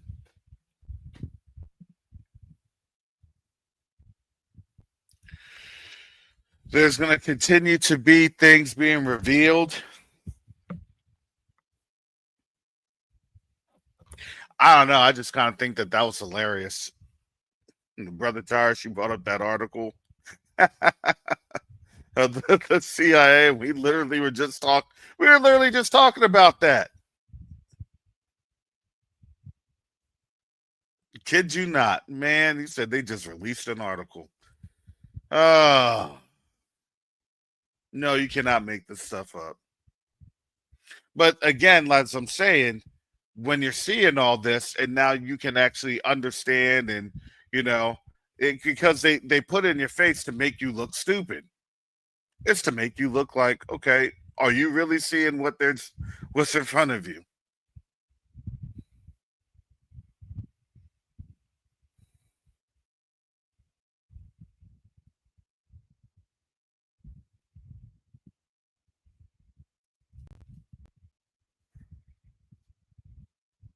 So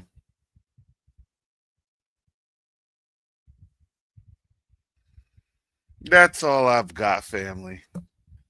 I want to take some time here.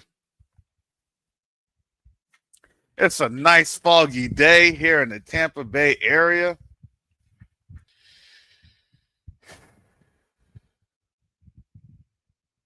My goodness, this is just a day to just sit down, relax, chillax,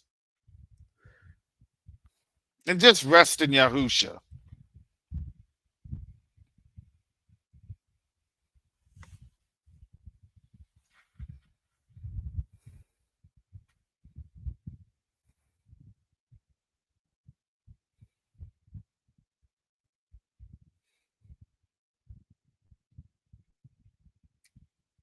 So with that said, family, most high willing, I will be back on. I'm gonna be back on tomorrow. We'll have we're gonna talk about QTUA, things. So you see me over on the Q2A channel. Also, not this week, the week after. Those purple lights. Actually, you know what the crazy thing is? That is something so real. You had said that, brother Jermaine. I'm gonna tell you this, and where I'm at, I kind of live like cat a corner to a like a major road. I'm not gonna say a major road, but it's a pretty good thoroughfare in the subdivision that I'm at. And on that road, you know, you have there's actually the post office, and then it's kind of their major like road that they have, because then there's different like pockets of different subdivisions in the community. And I'm going to tell you this. It's been about 3 times just this year where I've heard people getting in accidents left and right. And these are literally like as the lights come on. It does something different. I don't like to drive at night. I see people even it was matter of fact, it was like 2 nights ago.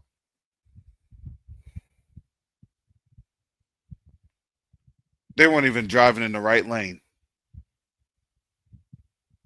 Something's happened. Like I don't know, but something's happened to people. It's almost like a digital zombification.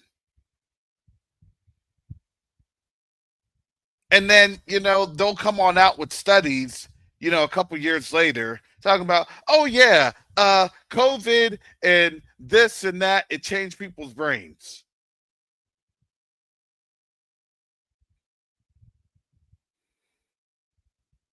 And it's going to be like, oh yeah, great.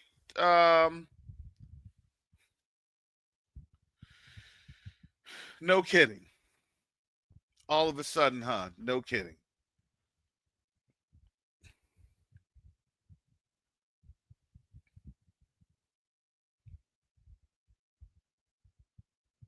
Oh yeah, I'm putting that link in there, brother Tyrus.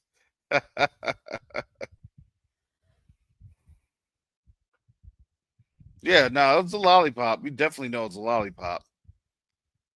But I kind of knew. I kind of said something's going on. Are they getting people more subservient to that? And here's the Newsweek article. Work with CIA director says, "Wow."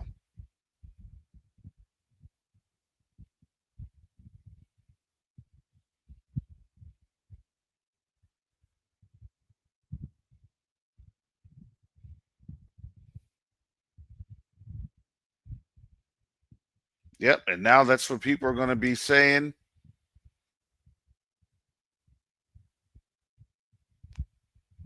Yeah, it's just really weird. You know what I'm saying? It's really weird. It's because I even see the effect of that in school.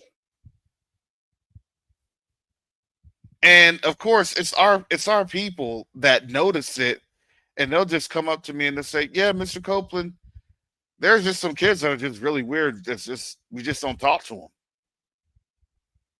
And it's not to be like, you know, oh, we're trying to be exclusionary and things of that nature. No, a lot of them kids are just like they're on out there. And what makes me wonder, like I always wondered this, how many lollipop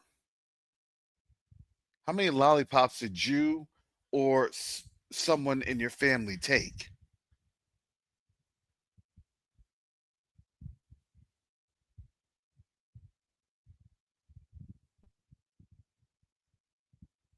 We won't know the answer to that, unfortunately. Not in this captivity.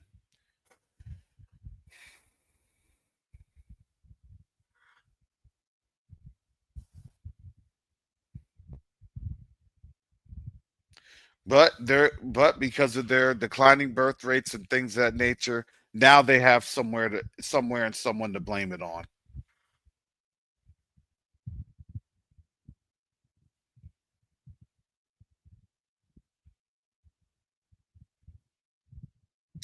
So yeah, tomorrow we're going to talk about the Guinea-Bissau crew or coup. Interesting. There's somebody I know out in Guinea-Bissau. I'm gonna reach on out to him and just see what's been happening.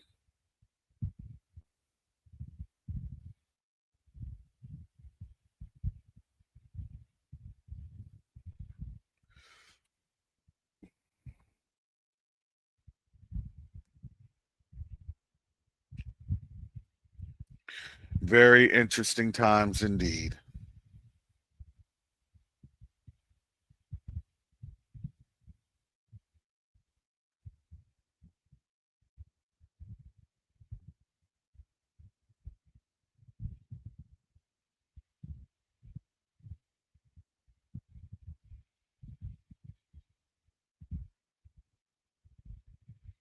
So yeah, this is a way to do it. They did it.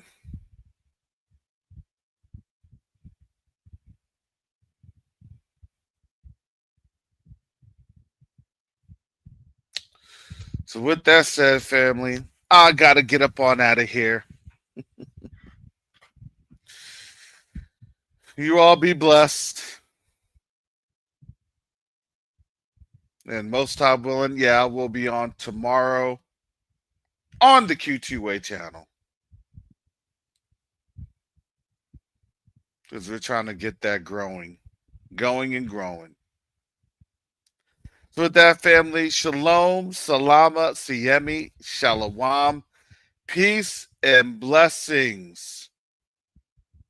Yasharel.